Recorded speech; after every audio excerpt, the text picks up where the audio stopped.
사도신경으로 신앙 고백 드림으로 새벽 예배 시작합니다.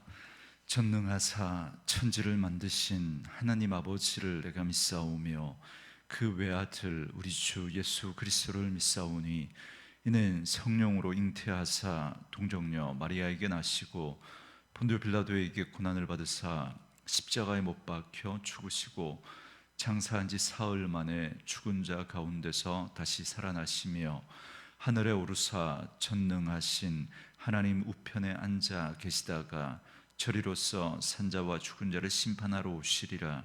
성령을 믿사오며 거룩한 공회와 성도가 서로 교통하는 것과 죄를 사하여 주시는 것과 몸이 다시 사는 것과 영원히 사는 것을 믿사옵나이다. 아멘. 이 아침에 우리에게 주시는 하나님의 말씀은 예레미야애가 5장 11절에서 22절 말씀까지입니다. 예레미야애가 5장 11절에서 마지막 22절 말씀까지 말씀 찾으셨으면 한 목소리로 같이 읽습니다. 대적들이 시온에서 부녀들을, 유다 각 성읍에서 처녀들을 욕보였나이다. 지도자들은 그들의 손에 매달리고 장로들의 얼굴도 존경을 받지 못하나이다. 청년들이 맷돌을 치며 아이들이 나무를 치다가 엎드러 지오며 노인들은 다시 성문에 앉지 못하며 청년들은 다시 노래하지 못하나이다. 우리의 마음에는 기쁨이 그쳤고 우리의 춤은 변하여 슬픔이 되었사오며 우리의 머리에서는 면류관이 떨어졌사오니 오호라 우리의 범죄 때문이니이다.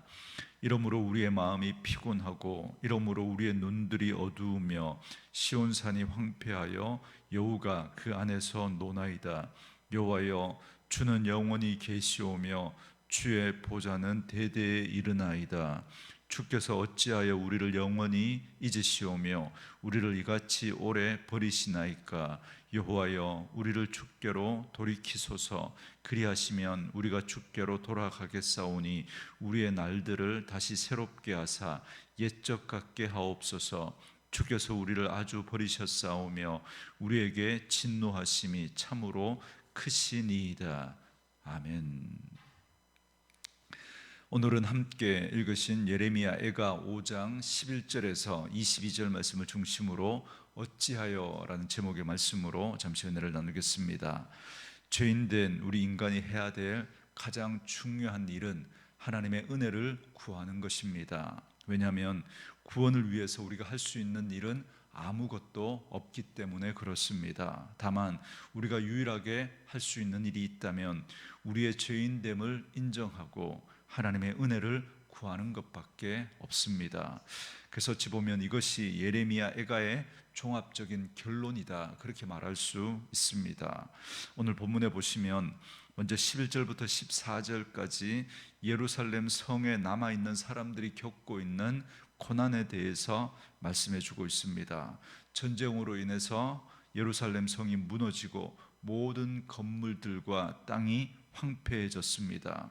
전쟁 가운데 겨우 살아남은 소수의 사람들은 아무것도 남아있지 않는 그 땅에서 추위와 굶주림 때문에 고통을 받아야 했습니다. 게다가 나라가 망했기 때문에 주변의 이웃 민족들이 너무나도 쉽게 그 남겨진 그 사람들을 괴롭히는 그런 일들을 자행했습니다. 그래서 더 이상 이스라엘 땅 가운데 어린아이들의 웃음소리와 젊은이들의 활기찬 모습들, 그리고 노인의 지혜롭고 존경받는 그런 모습들을 찾아볼 수가 없게 된 것입니다. 유다는 지금 하나님의 심판을 받아서 이런 고통 가운데 있습니다. 그러나 그들이 기억해야 될 것이 있습니다. 하나님의 백성들을 향한 하나님의 심판은 정죄의 심판이 아니라 사랑의 심판이다라고 하는 것입니다. 하나님의 백성들이 잘못하면 하나님은 그들을 돌이켜 바로 세우기 위해서 사랑의 매를 드십니다. 그래서 이런 극심한 고통과 고난 가운데 있지만 결코 이것이 심판과 정죄로 끝이 나는 것이 아니라 반드시 하나님의 사랑이 있다라는 사실을 기억해야 합니다. 여러분 15절 16절에 보시면 우리의 마음에는 기쁨이 그쳤고 우리의 춤은 변하여 슬픔이 되어 싸우며 우리의 머리에서는 면류관이 떨어져 싸우니 오호라 우리의 범죄 때문이니이다 그럽니다. 예레미야는 유다 백성들의 죄를 고백합니다. 이는 예레미야 개인의 고백으로 끝나는 것이 아니라 이스라엘이 죄를 깨닫고 하나님 앞에 회개해야 할 때가 있다라는 것을 보여주고 있는 것입니다. 그래서 결국 이스라엘 백성들은 하나님의 그 사랑의 매를 맞고 회개하는 자리에 서게 됩니다. 이것이 하나님의 간섭하심입니다. 여러분 부모가 자녀들이 잘못된 길로 가는 것을 그냥 지켜볼 수 없지 않습니까? 매를 들어서라도 그 아이를 바로 잡으려고 하는 것이 부모의 마음인 것처럼 하나님도 마찬가지입니다. 그러나 차이점이 있다면 인간의 부모는 한계가 있지만 그러나 하나님은 한계가 없으시다는 겁니다. 자식 이기는 부모가 없다 그렇게 말을 하지 않습니까?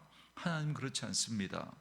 육신의 부모는 자녀들이 그냥 막무가내로 때를 쓰고 막 그렇게 막 나가면 사실 부모도 어찌할 줄을 모릅니다. 때로는 자식이 잘못된 길로 가도 막을 수 있는 그런 능력과 실력이 없는 것이 부모의 한계입니다. 그러나 하나님은 그렇지 않습니다. 하나님은 자식을 이기고 그 길을 막으십니다.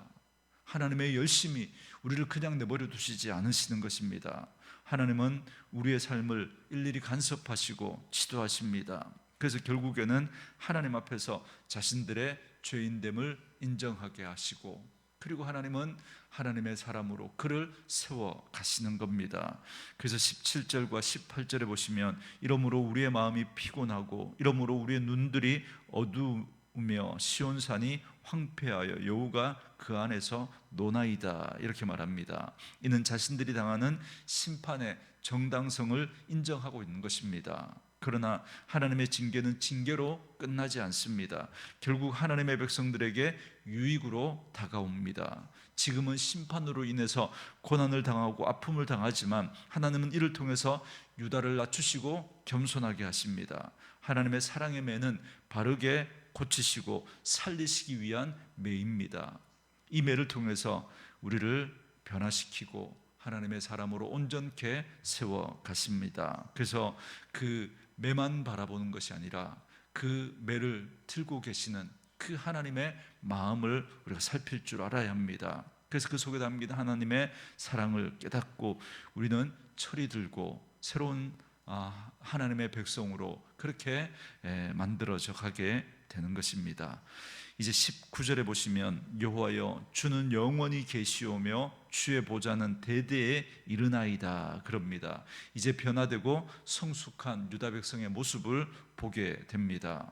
예레미야 선지자는 그 고난 중에도 하나님께 찬양과 영광을 돌려드리고 있습니다. 이는 훗날 모든 유다 백성들의 고백이 될 것입니다. 그리고 그들도 고난 중에 하나님을 찬양하는 자리에 서게 될 것입니다. 결국 하나님의 징계는 징계를 위한 징계가 아니라 그들을 살리기 위한 언약적 징계입니다. 하나님이 언약하신 그 언약을 이루어 가시기 위해서 지금은 그들의 그 잘못 때문에 매를 들지만 그러나 이것이 징계로 끝나는 것이 아니라 그들을 하나님의 백성으로 세워 가시는, 그래서 결국은 하나님을 찬양하는 그런 사람들로 세워 가시기 위한 언약적 징계인 겁니다. 하나님은 이 모든 것을 통해서 결국은 하나님의 백성들을 새롭게 하시고 하나님을 더욱 찬양하고 경외하는 하나님의 백성들로 세워 가십니다. 그래서 히브리서 말씀처럼 징계가 당시에는 슬퍼 보이나 후에는 이로 인해 의와 평강의 열매를 맺게 되는 것입니다.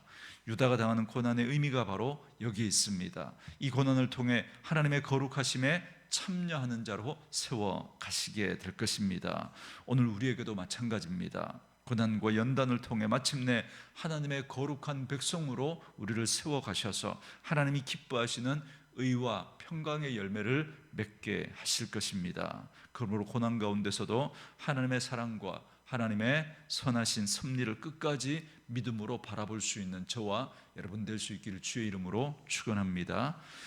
이제 21절에 보시면 여호와여 우리를 주께로 돌이키소서 그리하시면 우리가 주께로 돌아가겠사오니 우리의 날들을 다시 새롭게 하사 옛적 같게 하옵소서 그럽니다. 예레미야는 지금 우리가 주께로 돌아가겠나이다라고 그렇게 하지 않고 우리를 주께로 돌이켜 달라고 호소하고 있습니다.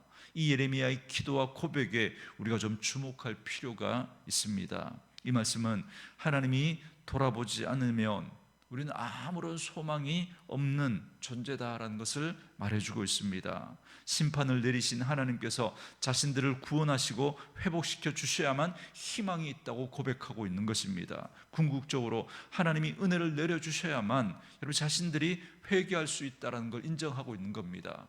여러분 진짜 회개는요 여러분 우리가 하는 게 아닙니다. 여러분 우리가 회개하려면 막 짜내야 되지 않습니까?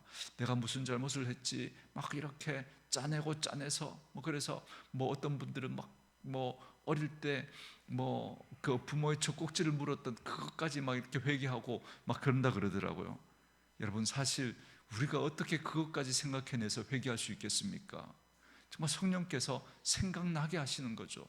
정말 우리의 죄를 생각나게 하시고 정말 성령께서 우리를 회개하게 하시면 여러분 말이 나오지 않습니다. 그냥 떼굴떼굴 구르는 거예요. 우리 존재가 그냥 하나님 앞에 잿덩어리라는 사실을 발견하게 되니까 내가 회개할 때는 막 짜내서 회개하지만 그러나 정말 성령 하나님이 우리 가운데 회개의 영을 부으시니까 정말 우리 존재 자체가 정말 잿덩어리라는 것이 드러나니까 그냥 구르는 거예요. 어찌할 수가 없으니까.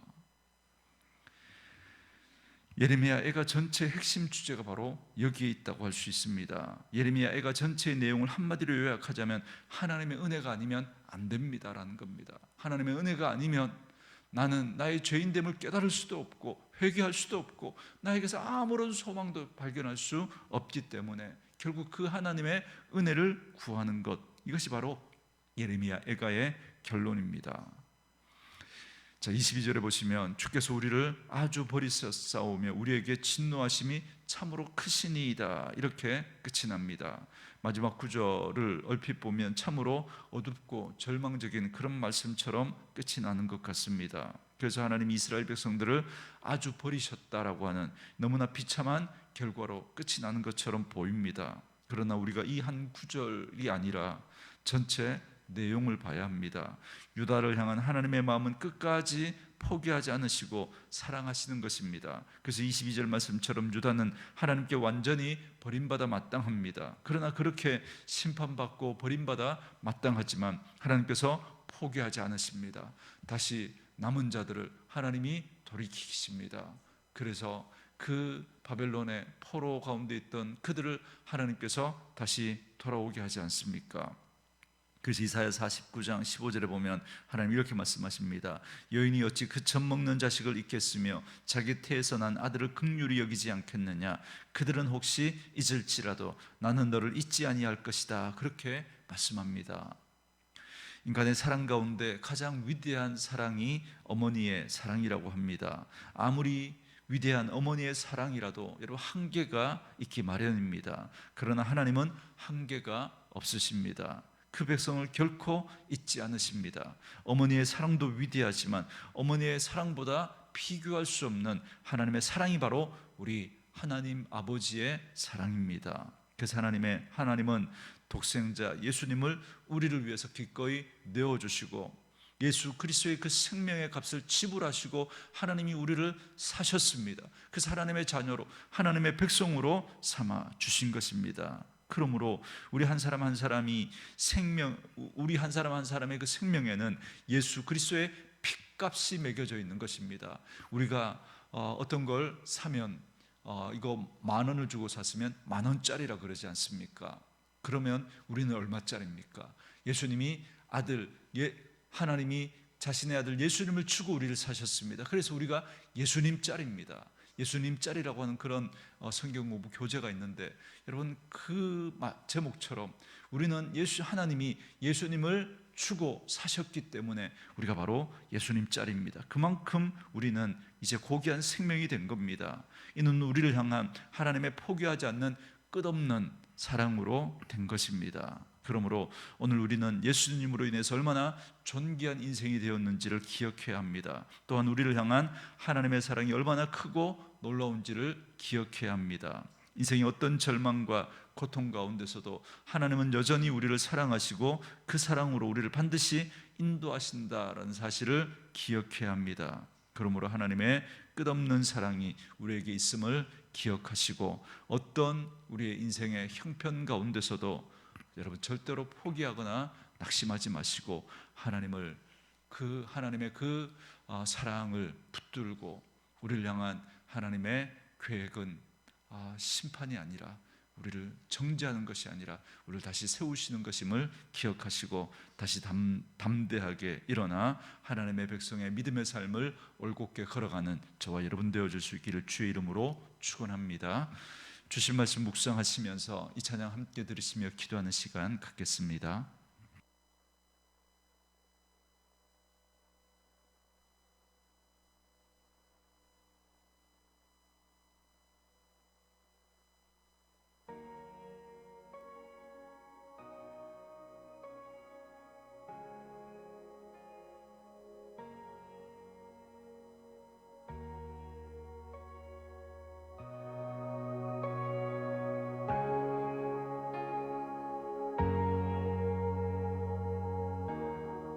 끝이 없는 그 사랑 나를 부르시네.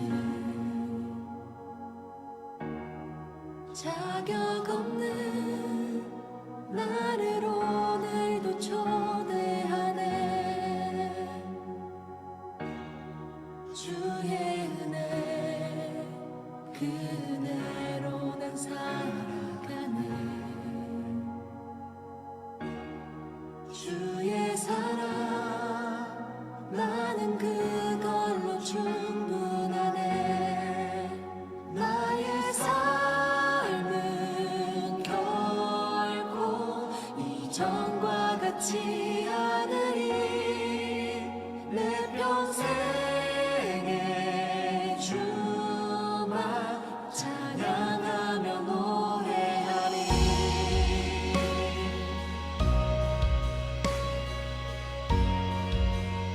고백합시다. 끝이 없는 그 사랑 나를 부르시네. 자격 없는 나를 오늘도 초대하네. 주의 은혜 그 은혜로 난 살아가네. 주의 사랑 나는 그걸로 충분하네. 나의 삶은 결코 이전과 같지 않으리.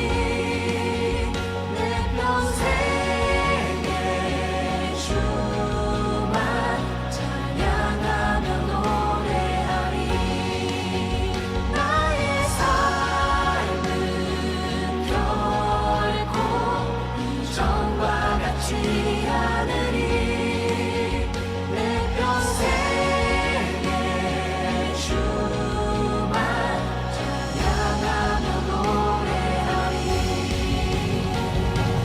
왜 자격 없는 나를 위하여 주 십자가를 지셨나.